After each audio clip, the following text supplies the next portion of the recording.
We hear this morning that one Daniel Dubois has been in touch with Jake Paul. Direct messaged him saying, good business on the weekend, but how would you feel fighting for the legitimate heavyweight championship of the world? This is Daniel Dubois calling you out.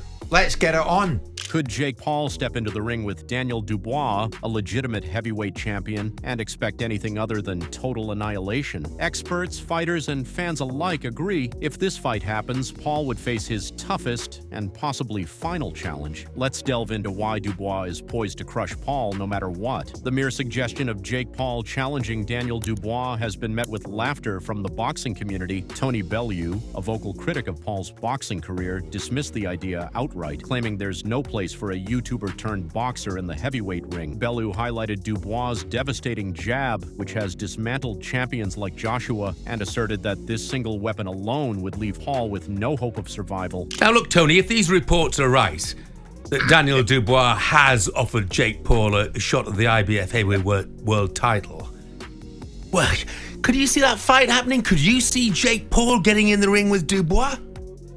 Jeff, I mean, I know the boy's got a great imagination, but I don't know what planet he's on, mate. You just got to be on Mars or somewhere like that to even think about something like that. I mean, listen, it couldn't be sanctioned anyway, that's first and foremost. Simon Jordan echoed this sentiment, bluntly stating that Paul wouldn't last long against a legitimate fighter like Dubois. He predicted that Dubois would knock Paul out so thoroughly it would be as if he were sent to another world. Daniel Dubois would knock Jason Paul into the next life within 30 seconds. Yeah. Well, you would think, but we'd like Jake surely now just to go back to YouTubing, which is what he does. No, I'd like him to go into a proper fighter that's at a certain age and get filled in. You'd like to see that? Well, insofar as I'd like to see anything about Jake Paul. This sentiment is shared by Dillian White, who, while laughing uncontrollably, declared that Dubois would murder Paul in the ring. That Daniel Dubois has challenged Jake Paul, if you like, to a fight. How would you see that going?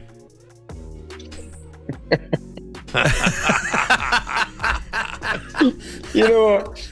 I like Jake Paul. I like what he's doing for boxing, but this is getting ridiculous now. Obviously, I can understand why Daniel would challenge him, because it'd be Daniel's biggest payday so far. As funny as it may seem, considering he's the real champion, Jake Paul is a YouTuber. It'd be Daniel's biggest payday. I get it, and he'll get murdered.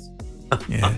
While critics slam the idea of Paul versus Dubois, some acknowledge the positive impact Paul has had on boxing. Oliver Spencer noted that Paul's popularity has introduced boxing to a younger audience, inspiring many to take up the sport. However, Spencer warned that Paul's antics risk turning boxing into a spectacle rather than a legitimate competition. When Jake Paul starts talking about Daniel Dubois, like the influence that Jake Paul's got right now is that Daniel Dubois is DMing him, asking him to fight, because they recognise where the money's at. Easy money, Well, that's the thing, Spence. That's the thing, mate. You're 100% right. It can only be a good thing if some of the young kids come into it, but in terms of fitness and discipline, I get all that.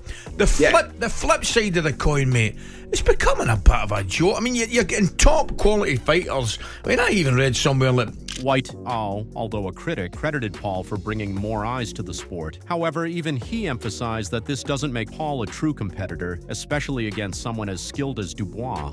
You know, I think he's doing great things for boxing, because his undercard's always stuck with real fights, and he's bringing new fans to the game. Fans that's a lot of people don't even know who Mike Tyson is. You know what I mean? He's bringing fans that would then go and look up, Google Mike Tyson, see who Mike Tyson is, see Mike Tyson when it's great. Then when you Google one guy, other boxers will pop up, and then these people they'll be non-boxing fans will become casual boxing fans, who end up becoming hardcore boxing fans in the long run, because they'll start watching fights. Similarly, Frank Warren called the idea of Paul versus Dubois the worst mismatch of all time, highlighting the absurdity of even considering such a fight. We hear this morning that one Daniel Dubois has been in touch with Jake Paul. Direct messaged him saying, good business on the weekend, but how would you feel fighting for the legitimate heavyweight championship of the world? This is Daniel Dubois calling you out. Let's get it on. I wonder if promoter Frank Warren would like to see that. And of course, Daniel, one of Frank's fighters. Frank, good morning to you. Morning, Jim. Morning, Simon. Hello, Frank. Mr. Warren, good morning to you. Did you know that Daniel was going to call out Jake Paul? No, I didn't. And I mean, I would, at the very worst, that would be or the best, it would be probably the worst mismatch of all time. Carl Froch, a former world champion, didn't hold back his criticism of Jake Paul. Froch expressed his disillusionment with Paul's past fights, particularly his match against Mike Tyson, calling it a circus act and a massive anti-climax. Froch felt the event was more about spectacle than sport, leaving fans disappointed. Listen, it was an anti-climax. It didn't live up to the expectations of what it was built up to be. I mean, it was crap, wasn't it? Let's be honest. The fight itself was awful. Every time he did try and close the gap, Jake Paul backed off, got behind his jab. He threw a couple of shots in there. He did throw a couple of big swings as well at one point. So that's why I have to question. When he said he took his time on Mike Tyson, didn't want to hurt him, didn't want to knock him out, I'm not so sure about that, because he was swinging away at points in that ring. And if some of them shots would have landed, they would have probably hurt Mike Tyson because he's 58 years old. But anyway, nothing really happened. The fight itself was a massive anticlimax. It was crap. It was a waste of time. I'm glad I didn't stay up late to watch it. All the people that pay good money to be there and watch it, they must be disappointed with that performance. And I'm not taking anything away from Mike Tyson. He's 58 years old. He can only do what he can do. He's got an old body. But Jake Paul performance as well didn't really try and do much, but it was nice that at the end he paid respect to Mike Tyson. I don't like the way he's trying to say he didn't really try, because I think he did try at moments in there. He did have a swing up. Froch also questioned Paul's skill level, referencing his loss to Tommy Fury, a fighter Froch dismissed as British level. He speculated that Paul's unwillingness to engage Tyson during their fight stemmed not from respect, but from a lack of courage or ability to finish the job. What happened? What happened in the fight? What happened in the ring? There was no substance. It's like when you're cooking a meal all day. You cook up a nice broth. You put your organic steak mince in. You put your potatoes in. Your sweet potatoes are a bit better for you. Bit of vegetables, all your stock, and you're slow cooking it all day. And then at the end of the day, when you dip the spoon in and you have a little sample and it tastes like absolute, you think to yourself, what a waste of time that was. And that's what this fight was.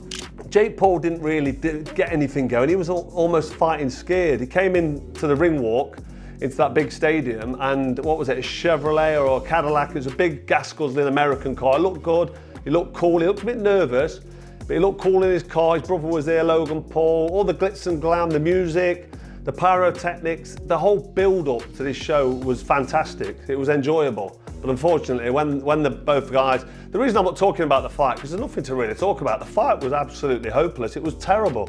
Daniel Dubois has cemented his reputation as one of the most dangerous heavyweights in boxing today. His incredible jab, which Belleau and others highlighted, has been the key to dismantling seasoned fighters. Dubois' dominance in the heavyweight division makes it clear that Jake Paul would face an uphill battle unlike any he's encountered before. I just think, listen, Daniel Dubois is on a whole new level.